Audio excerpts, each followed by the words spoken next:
बिहार में home rule आंदोलन।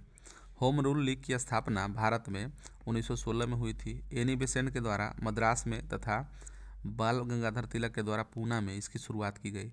इस समय केंद्रीय विधान परिषद के 19 सदस्यों द्वारा हस्ताक्षर करके सरकार को एक ज्ञापन सौंपा गया, जिसमें भारतीयों के लिए स्वशासन की मांग रखी गई थी।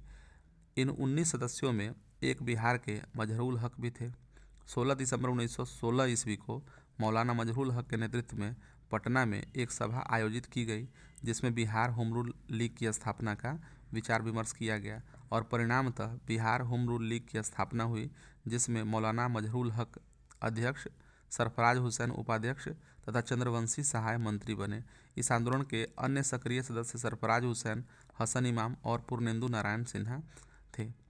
होम रूल लीग का मुख्य उद्देश्य जनता को स्वशासन के लिए प्रशिक्षित करना तथा देश के दूसरे भागों में स्वराज के महत्व को प्रचारित करना था।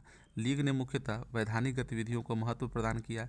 चूँकि इसी समय चंपारण में गांधी जी का सत्याग्रह चल रहा था, इसलिए बिहार में होम रूल का प्रचार चंपारण को छोड़कर राज्य के शेष हिस्सों में हुआ। गांधी जी द्वारा एनी बेसेंट की प्रशंसा तो की गई, परंतु उन्होंने लोगों को इसमें सम्मिलित होने से रोका। मुजफ्फरपुर में होम रूल लीग की स्थापना जनकधारी प्रसाद के नेतृत्व में हुई। बिहार के सारण जिले में भी होम रूल लीग की स्थापना हुई। इसमें तारनी प्रसाद सिन्हा तथा बजरंग सहाय की भूमिका महत्वपूर्ण थी। इस आंदोलन की एक खास बात यह रही कि इसके प्रत्येक सदस्य घड़ी की चैन में जस्ता का एक बिल्ला लटकाए थे, जिस पर अंग्रेजी में HR यानी कि होम रूल लिखा होता था।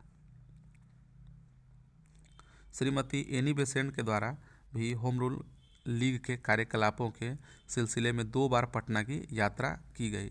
पहली बार उन्होंने 18 अप्रैल 1918 को पटना की यात्रा की थी। इस समय उन्होंने एक सभा को संबोधित किया, जिसमें उन्होंने विश्व युद्ध में भारत की सहायता के बदले होम रूल की मांग रखी। दूसरी बार एनी बेसेंट ने 25 जुलाई 1918 ईस्वी को पटना की यात्रा की और अपने सहकर्मियों के साथ संवैधानिक सुधार संबंधी प्रस्तावों पर विचार विमर्श किया। होम रूल आंदोलन भारत में और बिहार में भी व्यापक समर्थन प्राप्त नहीं कर पाया और धीरे धीरे राष्ट्रीय आंदोलन में कांग्रेस की ही भूमिका निर्णायक बन गई।